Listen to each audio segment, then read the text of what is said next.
63 kilogram.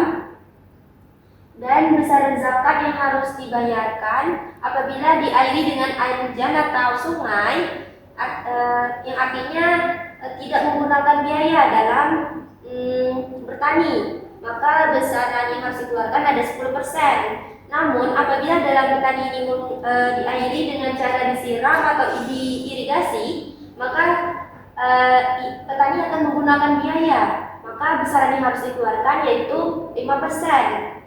Nah, jadi contoh kasus yang saya ambil di sini yaitu seorang petani ini memiliki sawah yang luasnya 2 hektar dan ditanami padi. Namun dalam pemeliharaannya dia ini mengeluarkan biaya sebanyak 5 juta untuk irigasi. Jadi karena dia menggunakan biaya, maka kita nanti besaran yang akan digunakan yaitu yang 5% ini. Namun apabila nanti contoh kasusnya itu petaninya menggunakan air hujan, yang artinya tidak menggunakan biaya, maka menggunakan yang 10%. Nah, untuk kasus yang saya ambil ini yang menggunakan biaya, maka nanti akan menggunakan yang 5%. Nah, ketika panen sebanyak 10 ton beras. Jadi zakat yang dikeluarkan yaitu kita akan menghitung hasil panen padi ini tadi itu kan ada 10 ton, maka kita rubah ke dalam kilogram, yang artinya 10.000 kilogram. Nah, 10.000 kilogram ini telah melebihi nisabnya itu kan 653 kilogram. Kemudian rumus untuk menghitung zakat pertanian ini yaitu jumlah hasil pertanian dikali persentase zakat. Nah, jumlahnya itu ada 10.000 kilogram dikali 5% ini tadi itu besaran zakat yang harus dikeluarkan yang menggunakan biaya. Nah, persentase zakatnya itu ada 5%. Ini menggunakan biaya, tapi kalau tidak menggunakan biaya, persennya itu diganti 10%. Karena ini menggunakan biaya, jadi persentase yang digunakan adalah 5%. Jadi 10.000 kilogram dikali 5% sama dengan 500 kilogram zakat beras yang harus dikeluarkan. Namun bagaimana jika ingin dirupiahkan? Maka kita akan melihat harga beras per kilogram terlebih dahulu. Nah, harga beras per kilogram di sini harganya itu Rp10.000. Maka rumus untuk menghitungnya jumlah hasil panen dikali harga jual beras per kilogram. Jumlah hasil panennya di sini tadi itu kan telah dijelaskan bahwa ada 10.000 kilogram dikali harga jual beras per kilogramnya itu ada 10.000. Jadi hasil dari 10.000 dikali 10.000 hasilnya adalah 100 juta rupiah.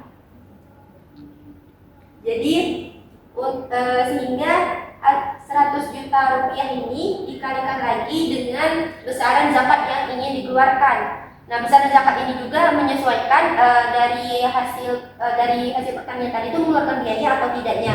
Nah, karena ini menggunakan biaya, maka besaran persennya itu menggunakan yang 5%. Hasilnya yaitu adalah 5 juta rupiah jika dirupiahkan. Baiklah, itu saja tata cara untuk menghitung zakat pertanian. Sekian, terima kasih. Dari sini kami akan menghitung cara zakat emas, menghitung tata caranya. Yang pertama itu, misalkan saya memiliki 85 gram emas. Nah, nisabnya itu 85 gram emas. Semisalkan kurang, maka tidak wajib mengeluarkan zakat. Semisalkan dari 85 gram emas ke atas, maka wajib mengeluarkan zakat emas. Nah, untuk 85 gram tadi yang dikeluarkan itu 2,5%. Nah, haulnya itu 1 tahun. Contohnya itu, semisalkan saya itu memiliki 85 gram emas. Nah, saya ambil harga emas terbaru sekarang ini, harganya itu 500. Jadi, kita kalikan 85 gram dikali 500 harga emas tadi, jadi hasilnya 42.500.000. Nah, dari dari hasil yang kita hitung tadi, maka 42.500.000 dikalikan 2,5%. Jadi hasilnya itu adalah 1.062.500. Jadi dari hasil penghitungan kita tadi, yang saya keluarkan dari 85 gram saya memiliki emas tadi, maka yang harus saya keluarkan itu senilai 1.062.500. Nah, zakat yang ini tadi kita keluarkan kepada 8 golongan yang berhak mendapatkan zakat tersebut yang telah ditentukan dalam 1 tahunnya. Mungkin itu saja dari cara menghitung zakat emas. Beda di sini saya akan menghitung zakat mal, yaitu zakat profesi. Kita akan menghitung zakat profesi.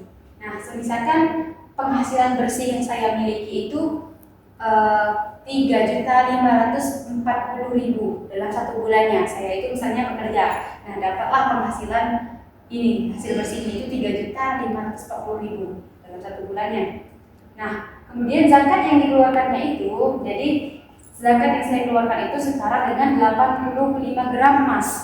Atau misalnya itu 2,5% atau 85 gram emas. Selanjutnya, 85 gram emas itu kita kalikan dengan harga emas. Misalkan harga emas yang terbaru sekarang itu harganya itu 500.000. Jadi 85 gram emas dikali 500.000 sama dengan 42.500.000 rupiah. Selanjutnya, dari hasil ini tadi kita bagikan 12 bulan. Jadi 42.500.000 dibagi 12 bulan hasilnya 3.540.000. Jadi untuk cara menghitungnya itu penghasilan saya tadi kan ada 3.540.000 dikalikan 2,5%. Jadi dalam 1 bulan itu saya mengeluarkan zakat 88.500. Ini hasil untuk saya keluarkan dalam setiap bulannya. Dari penghasilan bulanan saya tadi dapat 3.540.000 rupiah. Mungkin itu saja cara menghitung zakat profesi. Saya akhiri, wabillahi taufiq wal hidayah. Wassalamualaikum warahmatullahi wabarakatuh. Di sini kasusnya adalah yang meninggalnya istri. Jadi yang mendapatkan ahli warisnya suami, ayah, anak laki-lakinya 1, anak perempuannya 1. Harta yang ditinggalkannya ini jumlah harta suami dan istrinya 200 juta. Nah, untuk biaya perawatan jenazah ditambah hutangnya 60 juta. Jadi 200 juta dikurangkan 60 juta, sisanya 140 juta. Nah, sisanya ini 140 juta kita bagi menjadi 2, istri dan suaminya. Jadi hasilnya itu 70 juta. Karena istrinya yang meninggal, jadi yang kita hitung adalah harta istrinya.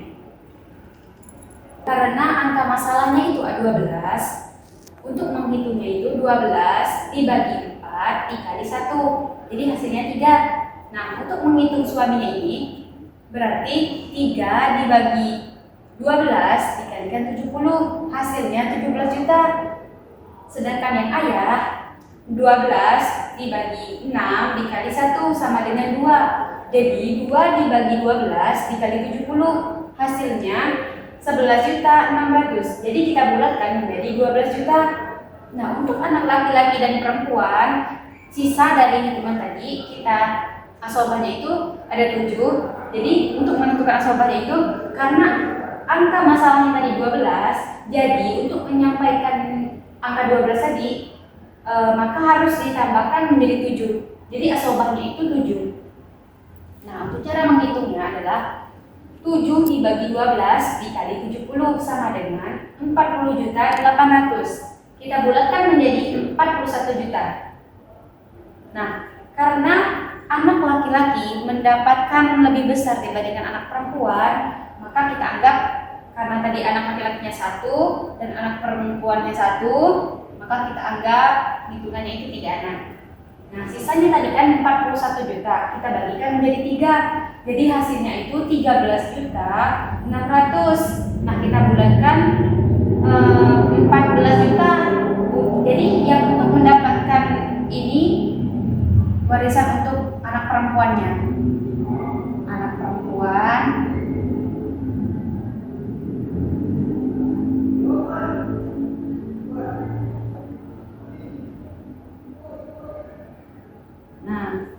sedangkan kita tambah atau kita tambahkan hasil ini tadi menjadi 28 juta untuk anak laki-laki.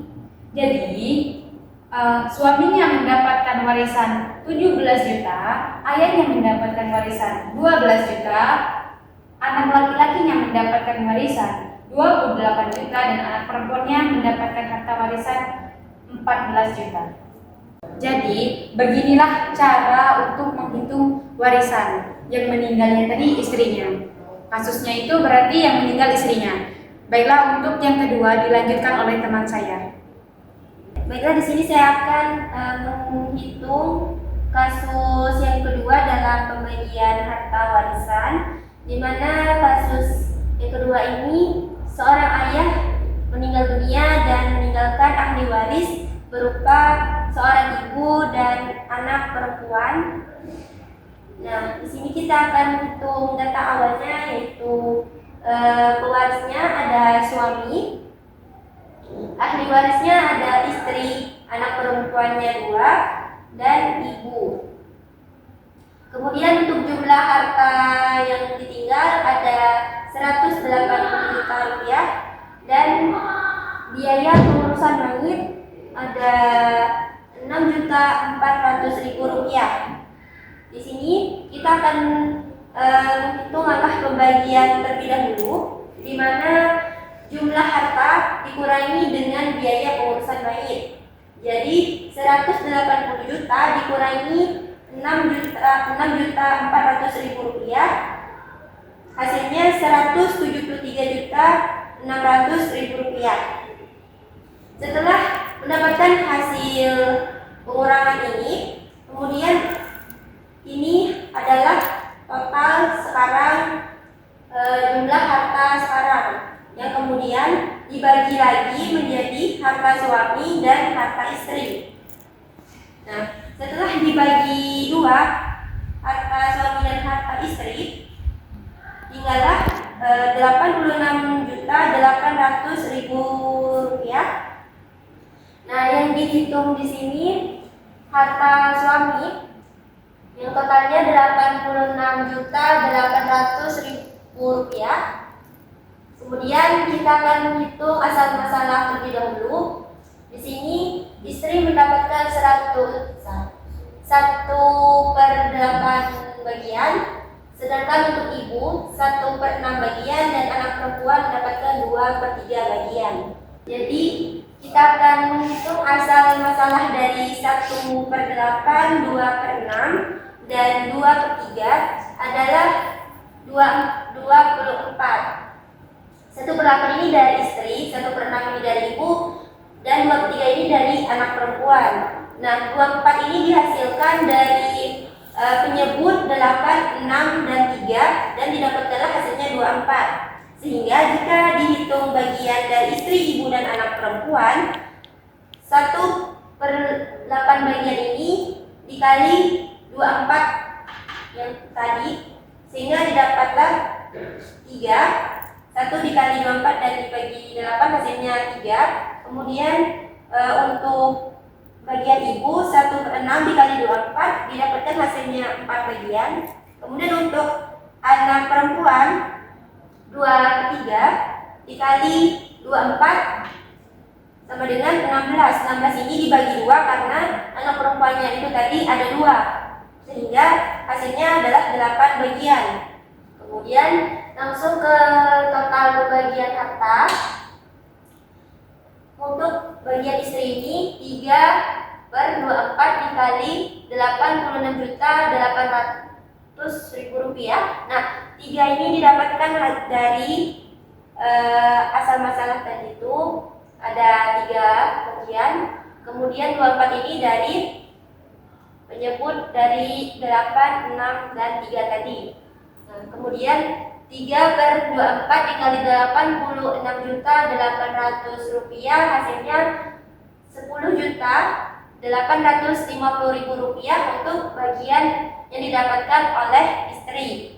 Kemudian untuk harta yang didapatkan untuk bagian ibu 4/24, 4-nya dari sini tadi dibagi 4 dikali 86 juta rupiah, 86.800 rupiah dibagi 24, hasilnya 14.467 rupiah. Itu harta yang didapatkan untuk bagian ibu. Sedangkan untuk beranak perempuan dari bagian 8 tadi dikali 86 juta rupiah, 86.800.000 rupiah dibagi 24, hasilnya 28.930.000 rupiah.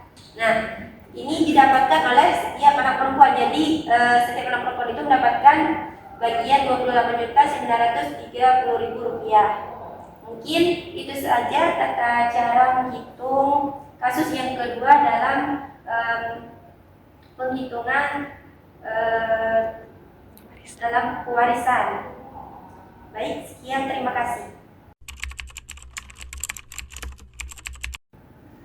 Kullu nafsin dha'iqatul maut. Setiap yang bernyawa pasti akan merasakan kematian. Jadi sesama muslim, kita itu harus menghargai hak dan kewajibannya, baik ia masih hidup maupun telah meninggal dunia. Ada 4 kewajiban bagi orang Islam terhadap saudaranya yang telah meninggal dunia. Yang pertama, memandikan jenazah. Yang kedua, mengkafani jenazah. Yang ketiga, mensolati jenazah. Dan yang keempat, menguburkan jenazah. Nah, hukumnya adalah fardu kifayah, yakni apabila sekelompok orang melakukannya maka gugurlah dosanya. Apabila tidak ada orang di sekelompoknya itu mengerjakannya maka berdosalah satu kelompok tersebut atau satu kampung tersebut. Yang pertama, memandikan jenazah. Oke, baiklah, di sini kami akan mempraktekkan cara memandikan jenazah. Baiklah, sebelum memandikan jenazah ini, terlebih dahulu jenazah ini posisi memandikan jenazah ini ke arah kiblat. Terus sebelum memandikan jenazah juga jenazahnya harus ditutupi terlebih dahulu dengan menggunakan kain untuk menutupi aurat si jenazah ini.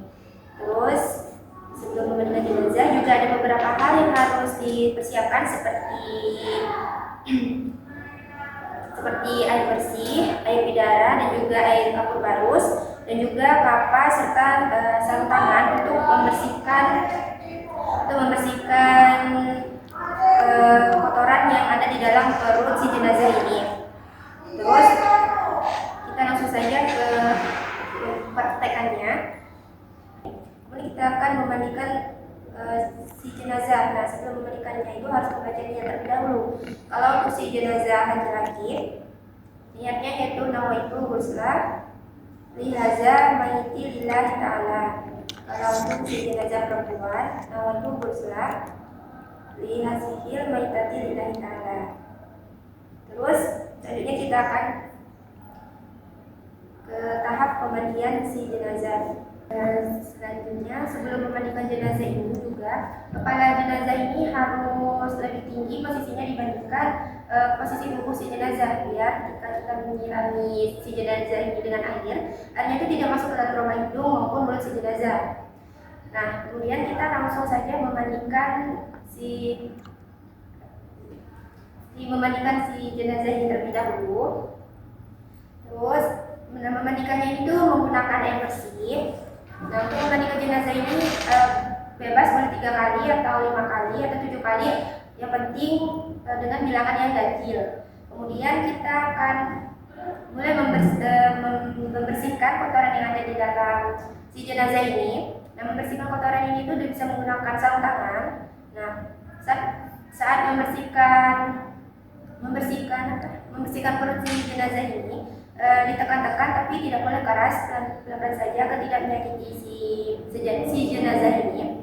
Nah, saat melakukan penekanan pada perut si jenazah ini agar bisa mengeluarkan kotoran, airnya tetap terus disiramkan sambil menekan-nekan perut si jenazah secara pelan-pelan, dan dibersihkan juga di daerah kuku dan dubur si jenazah ini. Kemudian setelah itu dibersihkan kotorannya ini, kemudian sampai benar-benar bersih. Dan setelah membersihkan daerah perut si jenazah, sarung tangan yang tadi terkotor diganti dengan sarung tangan yang bersih. Kemudian kita akan membersihkan gigi beserta hidung dan mulut si jenazah ini. Nah, membersihkan gigi, hidung dan juga mulut jenazah ini bisa menggunakan kapas atau katakan.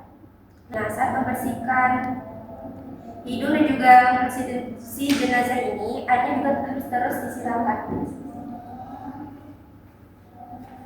disiramkan dan juga membersihkannya itu harus secara perlahan, tidak boleh keras-keras agar tidak menyakiti si jenazahnya.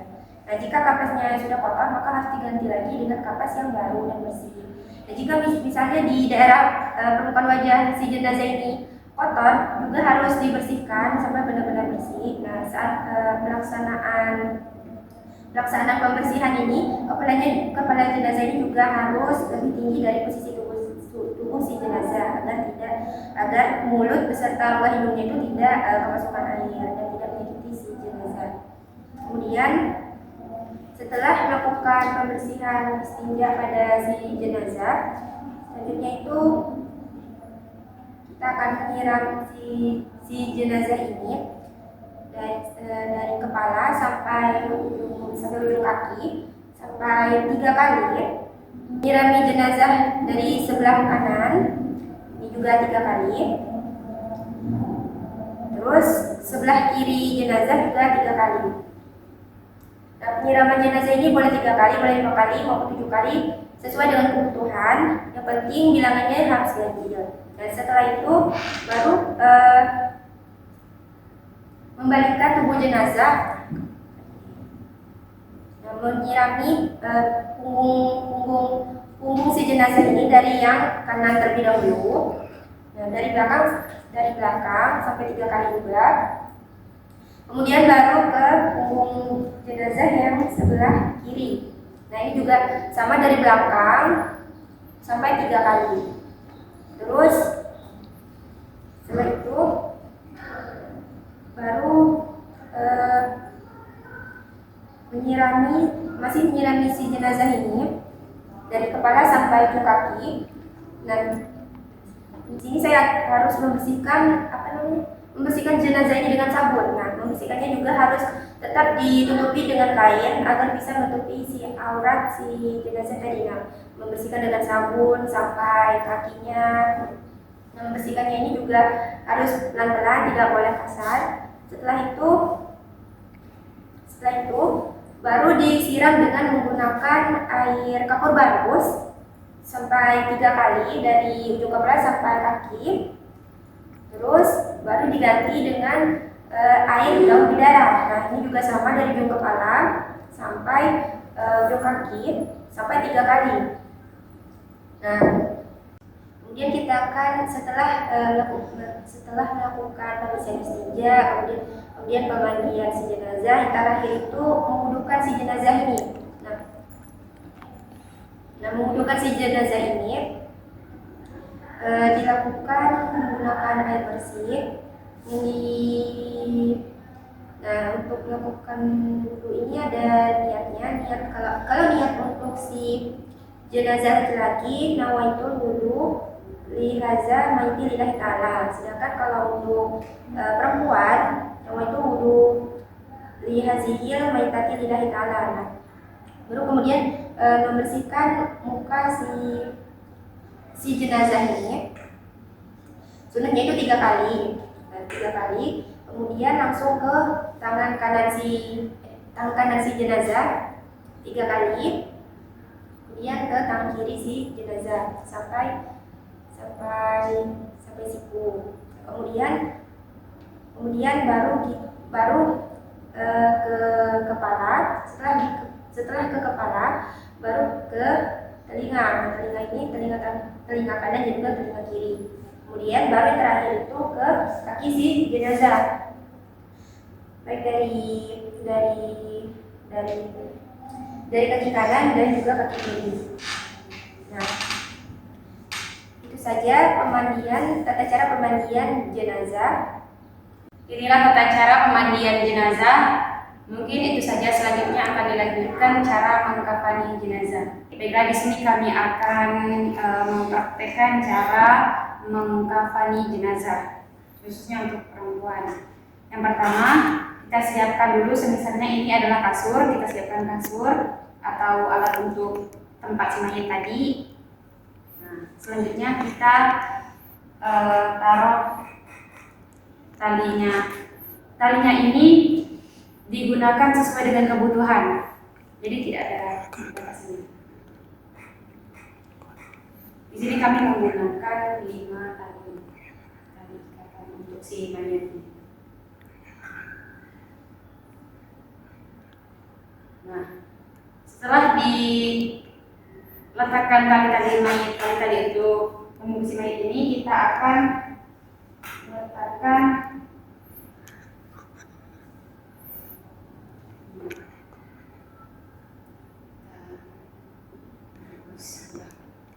kanan dan sebelah kiri. Selanjutnya ini sebagai jilbabnya sendiri. Ini sebagai baju, dan terakhir ini sebagai sarung. Setelah diletakkan seperti ini, disuruhkan juga menggunakan puak wangi, atau kalau biasanya digunakan itu sebagai seperti kapur barus. Kapur barus ditaruhkan di sini. Selanjutnya kita angkat mayat ke atas kasur tadi dengan tidak melihat aurat mayat atau mayat dalam keadaan tertutup. Kemudian kita letakkan di sini. Misalnya ini adalah kain berwarna atau bukan selain putih misalnya. Selanjutnya itu kita ikat kaki si mayat agar dia tidak bergerak. Misalnya ini adalah jempolnya, jadi kita ikat. Kemudian tangannya itu disunahkan untuk tangan kanan itu disedekapkan seperti ini. Seperti ini. Setelah tangannya itu didekapkan tadi, untuk menutupi kapas, misalnya menutupi lubang hidung, menutupi lubang-lubang yang ada di tubuh si mayat. Selanjutnya kita akan melipatkan pijatnya dan juga kain sarung. Ini dulu.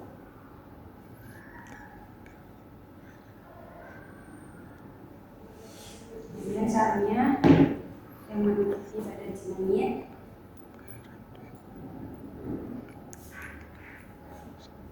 Terakhir kita bungkus ini.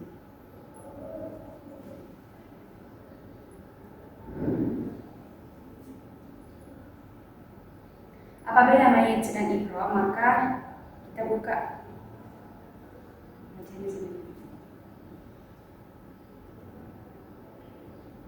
Nah, selanjutnya kita akan mengikat tali jenazah. Jadi ikatannya itu tidak terlalu kuat karena mempermudahkan orang untuk nanti menguburnya.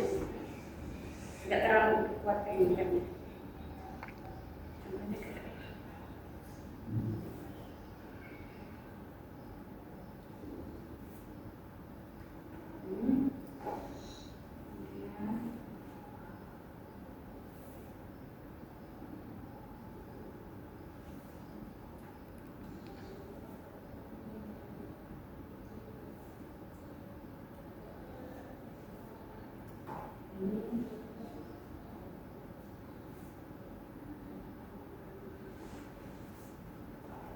Nah, terakhir kita di ujung kakinya.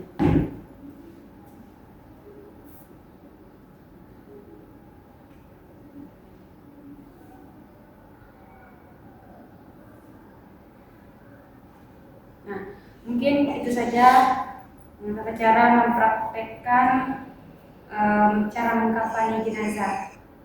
Baiklah, di sini kami akan mempraktekkan tata cara menyolati jenazah bagi mayatnya perempuan. Nah, untuk imamnya perempuan, maka imamnya itu harus sejajar di dadanya perempuan. Bismillahirrahmanirrahim. Salli ala nabiyyil mayyitati arba'an adwati partifai imaman ta'ala. Allahu akbar. Bismillahirrahmanirrahim. Alhamdulillahi rabbil alamin. Arrahmanir rahim. Maliki yaumiddin. Iyyaka na'budu wa iyyaka nasta'in. Ihdinas siratal mustaqim. Siratal ladzina an'amta 'alaihim ghairil maghdubi 'alaihim waladdallin. Amin. Allahu akbar. Allahumma shalli ala sayyidina Muhammad wa ala ali sayyidina Muhammad. Allahu akbar. Allahumma ighfir laha warhamha wa'afiha wa'fu anha. Allahu akbar. Assalamualaikum warahmatullahi. Assalamualaikum warahmatullahi. Jadi tidak ada ruku, sujud dan sebagainya, cuma takbirnya 4 kali. Nah, yang terakhir proses perawatan mayit yaitu menguburkan jenazah. Nah, jadi proses menguburnya jenazah ini adalah proses untuk memberikan tempat final atau tempat finish bagi tubuh orang yang telah meninggal tadi. Nah, dalam Islam penguburan ini ditujukan untuk menjaga martabat manusia dan memastikan bahwa mayat ini diperlakukan dengan hormat dan beradab.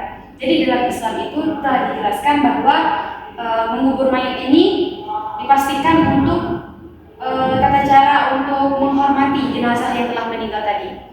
Mungkin cukup sekian penjelasan tentang perawatan jenazah dari kami.